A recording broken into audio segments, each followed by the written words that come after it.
జాతకాలు నిజమా కాదా అనేది చూద్దాం, రోస్ట్ చేద్దాం. భవిష్యత్తులో రాబోయేటువంటి ముఖ్యమంత్రి తెలంగాణ రాష్ట్రానికి కేసీఆర్ గారి. ఒకటి, మళ్ళీ పూర్తిగా కూడా టీఆర్ఎస్ వస్తుంది. రెండు, తప్పనిసరిగా ఆయనే ముఖ్యమంత్రి అవుతారు. మూడు, 76 సీట్లతో వాళ్ళు గవర్నమెంట్ ని ఫామ్ చేస్తారు. ఏంటి 70 సీట్సా? గ్రహాలు నక్షత్రాల ప్రకారం జాతకాలు మనిషివి చెప్పొచ్చు గానీ పార్టీలు గవర్నమెంట్ రాష్ట్రాల జాతకాలు ఎలా చెప్పొచ్చు బ్రో? ప్రాంతానికి పార్టీలకి గ్రహాలు నక్షత్రాలు ఉన్నట్టు వాటి జాతకాలు చెప్తారేంట్రా వీళ్ళు? పెట్టుకోండి, కాబోయే ముఖ్యమంత్రి కేటీఆర్. 4, డైరెక్ట్ సీఎం కేసీఆర్ గారు సీఎం గారు, డైరెక్ట్ కేటీఆర్ సీఎం, డైరెక్ట్ ప్రమాణ స్వీకారమే 2023 అని చెప్పారు. చిచి ఇంతకి దిగ్గజారిపోయారేంట్రా? డైరెక్ట్ గా కేటీఆర్ సీఎం అనేసాడు. కేటీఆర్ ప్రస్తావనే లేకుండా కేసీఆర్ సీఎం గా నిలబడి ఓడిపోయాడు కదరా. బుద్ధుండారా బాబు చెప్పడానికి, కన్సిడర్ చేసి మాట్లాడడానికి. 72 సీట్లతో కల్వకుంట్ల చంద్రశేఖరరావు సీఎం అవుతారు. ఇంకా నయమయ్యా, నువ్వు పిఎం అవుతాడు అని లేదు. యాక్చువల్లీ మీ అందరి దయ వల్ల అక్కడ 72 కాదు కదా 39 సీట్లు మాత్రమే వచ్చాయి. అక్కడ మనుషుల జాతకం నుంచి స్టేట్, ప్లేసెస్, పొలిటిక్స్, సినిమా జాతకాల వరకు వెళ్ళినప్పుడే మనం అర్థం చేసుకోవాలరా వీళ్ళు ఫేక్ అని. అయినా విన్నింగ్ లో లాసింగ్ లో అనేవి మనం పెట్టే ఎఫర్ట్స్ అండ్ లక్ ని బట్టి ఆధారపడి ఉంటాయి. చేతి రేఖలు జాతకాలను బట్టి ఆధారపడి ఉండవు. సంవత్సరానికి ఒకసారి పంచాంగం చూపించుకుంటే సరిపోతది. ఇది ఫ్యాక్ట్ మాట, ఇది రియల్ మాట. పంచాంగం ఇయర్ కి ఒకసారి చూసుకుంటే సరిపోద్ది. జాతకాలు, చేతి రేఖలు పదే పదే చూసుకోవడం మిమ్మల్ని క్రింజ్కు గురి చేస్తుంది. 20-100 అన్నట్టు ఉంటది కదా. యాక్చువల్ గా సనాతన ధర్మం జాతకాల గురించి ఏం చెప్తుందంటే, ఎప్పటికప్పుడు జాతకాలు చూసుకోవద్దు, సంవత్సరానికి ఒకసారి పంచాంగం చూసుకుంటే సరిపోతుంది. చూస్తావుగా ఈ కాళీ ఆడించే ఆట.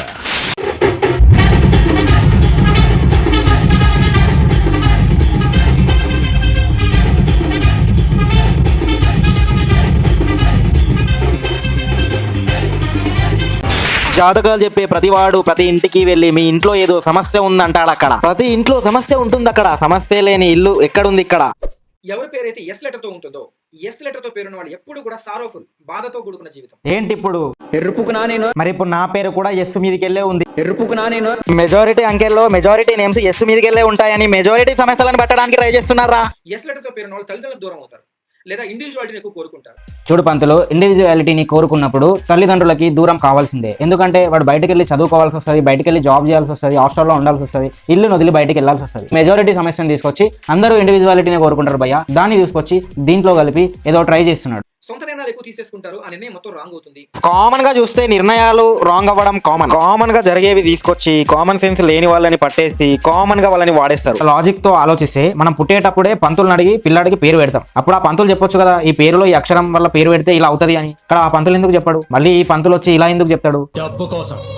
ఒక సక్సెస్ లేనటువంటి వ్యక్తుల్లో ఎస్ లెటర్ తో పేరున్న వాళ్ళు ముందు వరుసలో ఉంటారు. ఇంకేముంది భయ్యా, నా పేరు కూడా ఎస్ లెటర్ నుంచే స్టార్ట్ అవుతుంది. సక్సెస్ రాదట. అయినా ఈ కాంపిటేటివ్ ప్రజెంట్ వరల్డ్ లో సక్సెస్ అంత ఈజీగా రాదు పంతులు. అయినా వాడు సక్సెస్ అవ్వాలని చెప్పి అన్సక్సెస్ఫుల్ గా ఉన్న వాడి దగ్గరికి వెళ్ళి అడగకుండా సలహాలు ఇస్తున్నావు అంటే అక్కడే అర్థం చేసుకోవాలి నువ్వు సక్సెస్ఫుల్ గా వాడి అన్సక్సెస్ ని వాడేస్తావని, డబ్బులు కొట్టేస్తావని.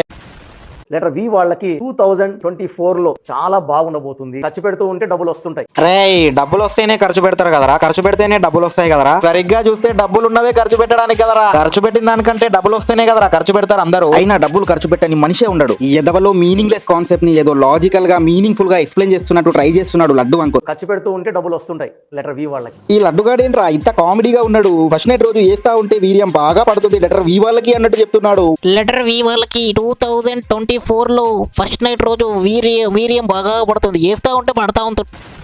కమెంట్ ఒక్కసారైనా ఈ పిచ్చోడు చెప్పే మాటలు నిజమైతే బాగుండు అని. డబ్బులు రాకపోతే మీరే ఫోన్ పే చేయండి అంట. ఎందుకంటే అందరికీ తెలుసు డబ్బులు ఉరికే రావు. సో పెట్టిన రూపాయికి 10 రూపాయలు అవుతుంది, 1,00,000 పెడితే 10 లక్షలు అవుతుంది. లెటర్ వి వాళ్ళకి నా వట్టేం కాదు, రూపాయి పెడితే 10 లక్షలు అవుతుందంటరా. లెటర్ వి వాళ్ళు వి ఫర్ వట్టకాయలు అమ్ముకోండి రా అని చెప్తున్నాడు. రే, లెటర్ వి వాళ్ళే కాదురా, ఏ నుంచి జెడ్ వరకు అన్ని లెటర్స్ వాళ్ళు వట్టకాయలు బిసుక్కుంటూ బతికేస్తున్నారా. అందరికీ కష్టాలు ఉన్నాయి, అందరి జీవితంలోనూ సమస్యలు ఉంటాయిరా ఎర్రిపూక. నేను ఖచ్చితంగా చెప్పగలను, లెటర్ వి వాడే కాదు ఏ లెటర్ వాడైనా సరే 1,00,000 పెడితే 10 లక్షలు ఎవరికి రావు. సో నేను చెప్పేది ఏంటంటే లెటర్ వి వాళ్ళందరూ వెళ్ళి ఈ లడ్డు అంకుల్ గాడి వట్టకాయలు పిసికి మింగండి. లెటర్ ఆర్ వాళ్ళకి 2024 లో షిట్ టైం కి బాగా వస్తుంది, యూరిన్ కూడా పుష్కలంగా 3 టైమ్స్ పోతారు. మరి లేకపోతే ఏంట్రా, బేసిక్ హ్యూమన్ సైకిల్లో బేసిక్ థింగ్స్ ని, బేసిక్ హ్యాబిట్స్ ని తీసుకొచ్చి అది బాగుంటుంది ఇది బాగుంటుంది అని చెప్పి లైఫ్ లో జరిగే కామన్ థింగ్స్ ని, కామన్ సిచ్యువేషన్స్ ని కామన్ గా మాట్లాడి కామన్ సెన్స్ లేని అంటే గొర్రెల నుంచి డబ్బులు అటెన్షన్ లాగేస్తారా. తెలుగు సినిమా ఆస్కార్ లెవెల్ కి రీచ్ అయింది. 2024 లో ఎలా ఉండబోతుంది మన టాలీవుడ్ పరిస్థితి? టాలీవుడ్ పరిస్థితి ఎలా ఉంటదా? ఏంట్రా ఇది? అడగడానికి యాంకర్ కి సిగ్గు లేదు, చెప్పడానికి ఆడికి సిగ్గు లేదు. అయినా పరిస్థితులు గుడ్ బ్యాడ్ టైమ్స్ అనేవి మనుషులకు ఉంటాయి కానీ టాలీవుడ్ ఇండస్ట్రీకి ఎలా ఉంటదరా ఎర్రి పువ్వులారా. మళ్ళీ వాడిని కూర్చోబెట్టి ఇంటర్వ్యూ చేస్తున్నారు ఎర్రి పువ్వులు. ఇండస్ట్రీ చాలా బాగుంటది కానీ ఈ సంవత్సరం టాలీవుడ్ ఇండస్ట్రీకి బాలీవుడ్ ఇండస్ట్రీకి గొడవ జరిగే అవకాశం ఉంది. అదేమైనా ఇండియా పాకిస్తాన్ మ్యాచ్ ఏంట్రా, లేదా ఇండియాకి పాకిస్తాన్ కి ఏదో గొడవ అవుతుందన్నంత ఈజీగా చెప్పేస్తున్నావు ఎర్రిపో. ఇప్పుడు మనుషులు బూతులు ఎందుకు సృష్టించారు అని మీరు నన్ను అడిగితే, అబద్ధాలు ఆడడానికి, మోసాలు జరిగినప్పుడు, జరగబోతున్నప్పుడు వాళ్ళని తిట్టడానికి, దాన్ని అట్టుకోవడానికి బూతులు అనేవి వాడతారన్నమాట. లేకపోతే ఏంటి భయ్యా, ఇప్పుడు ఒక మనిషి జాతకాన్ని చెప్పొచ్చు, నక్షత్రాలు, గ్రహాలు, వాడి నేము అండ్ ఎవ్రీథింగ్, వాడి జాతకం చెప్పొచ్చు అనుకుందాం. బట్ ఒక ఇండస్ట్రీ, ఒక కంపెనీ జాతకం ఎట్లా చెప్తావు నువ్వు? దాంట్లో lakhs of people, hundreds of thousands of people దాంట్లో వర్క్ చేస్తారు. వాళ్ళందరినీ బేస్ చేసుకొని ఎలా చెప్పొచ్చు చెప్పు నాకు? ఫేక్ భయ్యా. ఈ పైన కనిపిస్తున్నట్లయితే సంధ్యావందనం ఖచ్చితంగా చేయరు. హాయ్, నీటి మీ బుల్లెట్ భాస్కర్. ఎవడో వచ్చి బుల్లెట్లను గుబ్బలో దింపినట్టు బుల్లెట్ భాస్కర్ అంట. ఓ ఆడెవడో మ్యాజిక్ భాస్కర్ అన్నట్టు. శ్రీ దుర్గాదేవి జ్యోతిషాలయం. మీరు ఇదివరకు ఎక్కడెక్కడో జ్యోతిష్యం చెప్పించుకొని చాలా మంది నిరాశ చెంది ఉంటుంటారు. నిరాశ చెందడం పక్కన పెడితే, నిరాశలు డబ్బు నుంచే నిరాశ పడతాం. Everything depends on money, financial situations మనకి ప్రాబ్లమ్స్ ఎక్కువ. సరే, ఒక ₹1,00,000 అప్పు ఉంది, తీరుస్తారా? ఒక ₹1,00,000 ఇస్తారా? వీళ్ళు ఇవ్వరు కదా, తిరిగి డబ్బులే కదా అడుగుతారు జాతకాలని చెప్పి. ఇలా చాలా మంది కనిపిస్తారు భయ్యా మనకి. జాతకాలు చెప్తామని ఇన్ఫ్లుయెన్సర్స్ చాలా మంది వస్తారు. ఇక్కడ చూసుకోవచ్చు మీరు, సిగ్గులేదు వీళ్ళకి. డబ్బులు తీసుకొని జాతకం చూపెట్టుకోండి, మీ చేతి రేఖలు చూసి చెప్తాం. ప్రతిసారి జాతకం జాతకం అనేవాడిని నమ్మొద్దు. సంవత్సరానికి ఒకసారి పంచాంగం చూసుకుంటే సరిపోద్ది.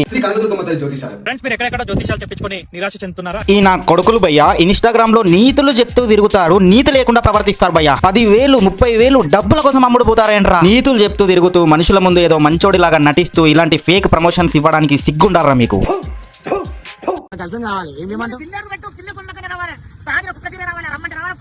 రమ్మంటే రావాలి, పొమ్మంటే పోవాలి కాదే. ముందు నీకున్న ఫ్యాట్ తీర్చుకో, తర్వాత వచ్చి మాట్లాడు. నీ ఫ్యాట్ చూస్తుంటే నీ ఆరోగ్యమే పరిస్థితి బాగాలేనట్టుంది. అందుకే కదా వచ్చి లవడాలో ఈకలు కొమ్మలు ఏదో బండలు పెట్టుకొని వచ్చి ఏదో మాట్లాడుతుంది ఎర్రి.